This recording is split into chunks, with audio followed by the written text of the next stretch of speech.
आपका स्वागत है। हम अध्ययन करेंगे ध्रुजान विधि के द्वारा। ध्रुजान विधि के द्वारा 23,754 में 74 का भाग देने पर भागफल और शेषफल हमें क्या प्राप्त होता है उसके बारे में हम आज पढ़ेंगे।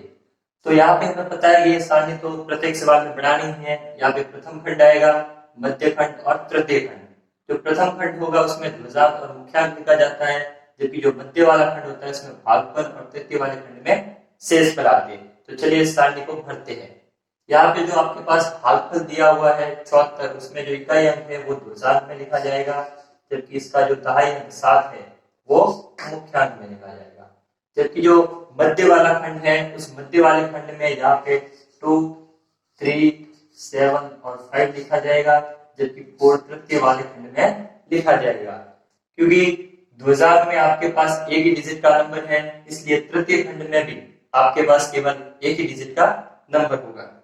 आगे हम इस सवाल को हल करेंगे और यहाँ पे भागफल और शेषफल की संख्याओं को लिखा जाएगा। तो चलिए सवाल को हल करते हैं।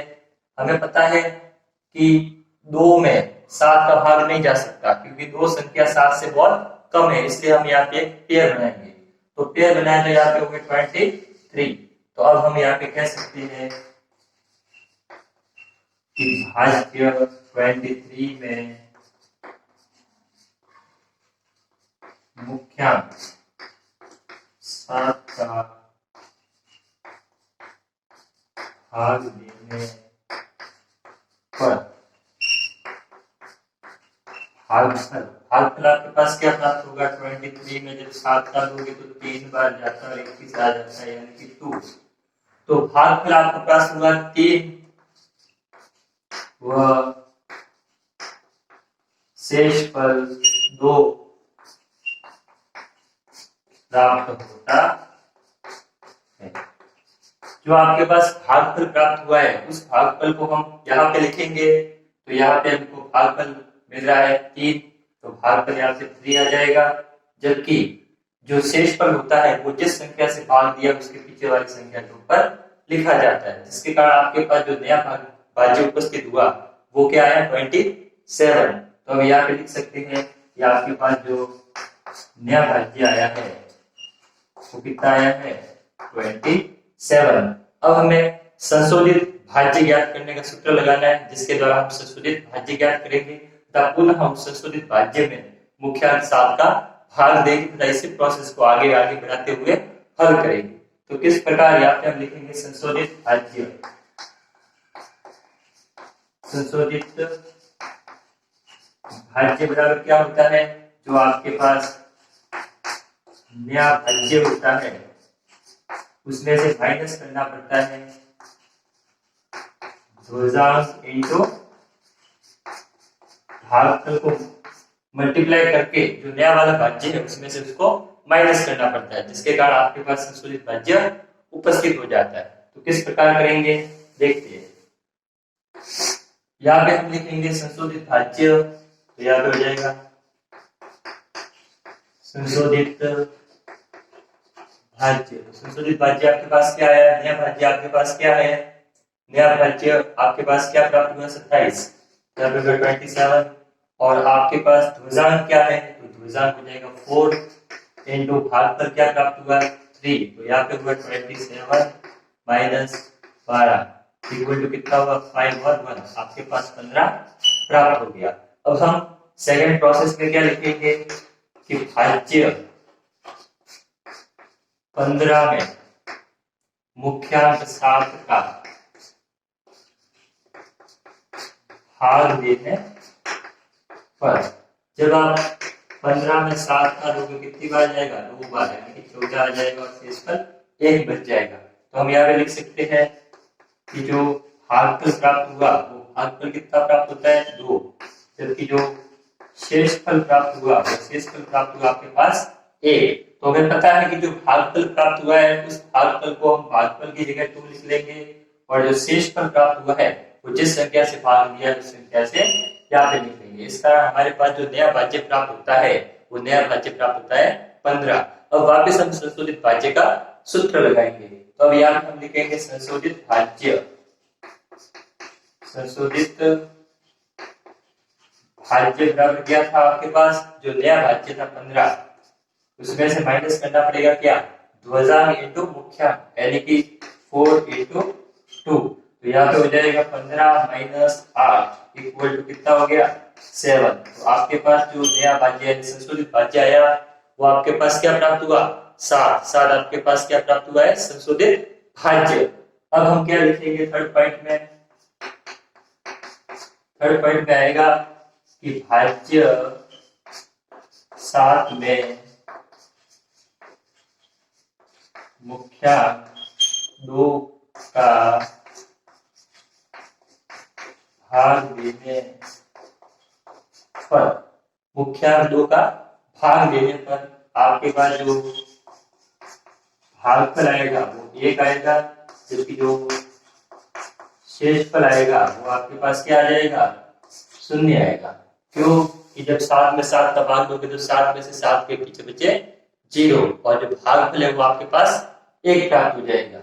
तो हम यहाँ पे कह सकते हैं कि आपके पास भागफल 1 प्राप्त हुआ है, तो भागफल को यहाँ पे लिखा जाएगा, जबकि जो शेषफल है उसको उसके पीछे वाली संख्या तृतीय खंड में लिखा जाएगा। इस कारण अब आपके पास नया भाज्य क्या प्राप्त हुआ, नया भाज्य आपके पास हुआ 4। अब हम वापस यहाँ पे संशोधित भाज्य का सूत्र लगाएंगे। यहाँ पे हम लिखेंगे संशोधित भाज्य। तो संशोधित भाज्य कैसे ज्ञात किया जाता है, जो आपके पास नया भाज्य होता है उसमें से माइनस करना पड़ता है ध्वजांक इंटू भागफल। तो ध्वजांक आपके पास क्या था 4 और जो भागफल था वो आपके पास 1 था, तो 4 में से 4 के पीछे बचे 0। तो अतः हम कह सकते हैं कि जब 2 3 7 5 4 में जब 74 का भाग दिया जाता है तो आपके पास जो भागफल प्राप्त होगा वो होगा 3 2 1 और जो शेषफल प्राप्त होगा वो आपके पास 0 प्राप्त होगा। तो ये इसका आंसर होगा। तो इस प्रकार किसी भी संक्रिया का इस ध्वजांक विधि के द्वारा आसानी से भागफल और शेषफल ज्ञात किया जा सकता है तथा आगे भी इन सवालों को हम और भी हल करेंगे, जिससे आपका और भी डाउट क्लियर हो जाएगा। बढ़ते हैं और ध्वजांक विधि के द्वारा 3257 में 74 का भाग देना है तथा भागफल और शेषफल भी ज्ञात करना है। तो किस प्रकार ज्ञात करेंगे, ये वाला फॉर्मेट तो आपको हर एक सवाल में बनाना ही है। तो चलिए इस सारणी को पढ़ते हैं। ध्वजांक में इसका इकाई अंक लिखा जाएगा 4, जबकि जो मुख्याङ्क है उसमें इसका दहाई अंक 7 लिखा जाएगा। और जो मध्य वाला खंड है उस मध्य वाले खंड में यह भी लिखा जाएगा 3 2 5 और जो तृतीय वाले खंड में 7 आ जाएगा। 7 क्यों आया, क्योंकि जो आपके पास ध्वजांक में केवल एक ही डिजिट है तो जो तृतीय खंड है उसमें भी केवल एक ही डिजिट उपस्थित होगी। अब हम यहाँ पे भागफल और यहाँ पे शेषफल लिखते हैं। तो हमें पता है कि इस वाले सवाल को हम किस प्रकार हल करेंगे। तो सर्वप्रथम हमें यहाँ पे जोड़ा बनाना पड़ेगा। किस प्रकार, क्योंकि ये जो 3 है ये बहुत ही छोटा है 7 से, इसलिए 3 में कभी भी 7 का भाग नहीं जाएगा। इसलिए हम क्या करेंगे कि 32 में 7 का भाग देंगे। यह आपको बात ध्यान रखनी जरूरी है। तो किस प्रकार करेंगे देखते हैं। यहाँ पे हम पहला पॉइंट लिखेंगे कि भाज्य 32 में मुख्याङ्क आपके पास क्या है 7 का भाग देने पर जो आपके पास भागफल प्राप्त होगा वो आपके पास क्या प्राप्त होगा। अब देखो 32 में आपको 7 का देना है तो कितने होते हैं, 4 बार जाते हैं तो कितने होते हैं 28 और शेष कितने बच के 4। तो आपके पास भागफल 4 व शेषफल 4 प्राप्त होता है।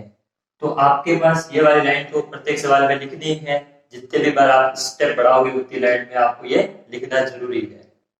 तो यहाँ पे हो गया आपके पास भागफल कितना आ रहा है 4 आ गया, यहाँ पे लिख लिया भागफल।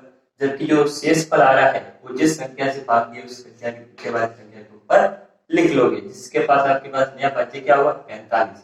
तो यहाँ में लिख सकते हैं कि नया भाज्य बराबर कितना प्राप्त हुआ आपके पास में 45 आपके पास में नया भाज्य प्राप्त हो चुका है।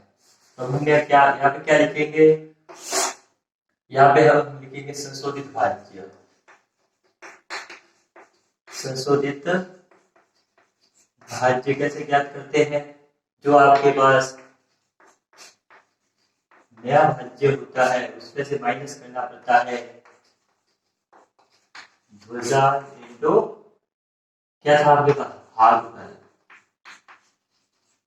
तो आपके पास जो नया भाज्य था वो नया भाज्य आपके पास क्या प्राप्त हुआ 45, और जो आपके पास भुजांक है वो क्या है 4 इंटू जो भागफल प्राप्त हुआ वो भी आपके पास 4 प्राप्त हुआ। तो यहाँ से होगा 45 माइनस 60, तो यहाँ पे होगी 29।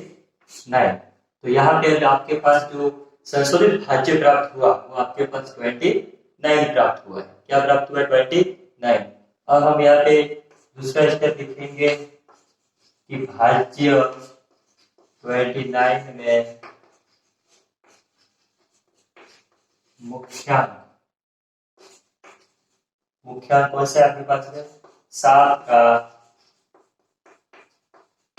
भाग देने पर, तो आपके पास जो भागफल प्राप्त होगा वो क्या प्राप्त होगा, जब 29 में आप 7 का दोगे क्या था 28 हो जाएगा, और यहाँ पे शेष पर 1 बच जाएगा।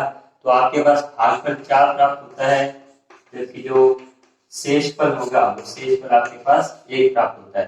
तो जो आपके पास भागफल प्राप्त हुआ है उस भागफल को हमें भागफल में लिखना पड़ेगा, जबकि जो शेषफल प्राप्त हुआ है वो जिस संख्या से भाग दिया उस संख्या के आगे वाली संख्या के ऊपर आपको लिखना पड़ेगा, जिससे पता चलेगा कि आपके पास जो नया भाज्य प्राप्त हुआ वो आपके पास क्या प्राप्त हुआ 17।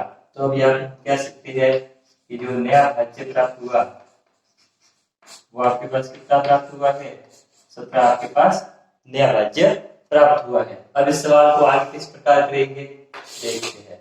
तो नया भाज्य 17 प्राप्त हुआ है। अब यहाँ पे हम वापस फॉर्मूला लगाएंगे संशोधित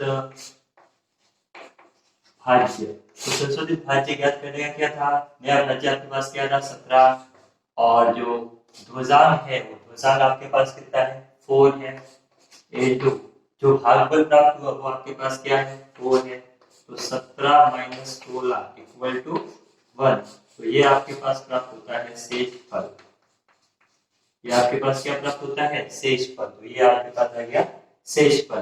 तो अतः हम कह सकते हैं कि जो आपके पास भागफल प्राप्त हुआ है वो है 44, और जबकि जो शेषफल प्राप्त हुआ वो आपके पास 1 प्राप्त होता है। इस प्रकार हम इसको हल करेंगे कि जब 3257 में 74 का भाग दिया जाता है तो हमारे पास जो भागफल आता है वो 44 आता है, जबकि शेषफल 1 प्राप्त होता है। तो इस प्रकार हम सवालों को हल करते हैं तथा ध्रुजांक विधि के द्वारा किसी भी सवाल को आसानी से विस्तार से समझाया भी जा सकता है तथा आसानी से हल भी किया जा सकता है। यदि आपको ये वीडियो पसंद आए तो लाइक और सब्सक्राइब जरूर करें तथा अपने दोस्तों के साथ भी शेयर जरूर करें। धन्यवाद।